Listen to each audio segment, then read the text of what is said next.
मिरच्या वाळत टाकल्यात. 25 किलोचा मसाला आज करायचा आहे. चला नाश्ता करूया. बाबा पण बाजारात निघाल्यात पिशवी घेऊन. आज बुधवार आहे, मच्छी घेऊन येतील. आणि आई नाश्ता करते बघा.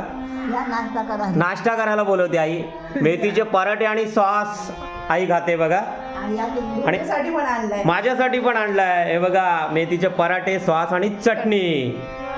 हार्मोनियमचा आवाज येतोय. भार्गवी जान्हवीच्या परीक्षा संपल्यात आणि हे बघा हार्मोनियम घेऊन बसल्यात. भार्गवी वाजवते आणि जान्हवी भार्गवीला साथ करते.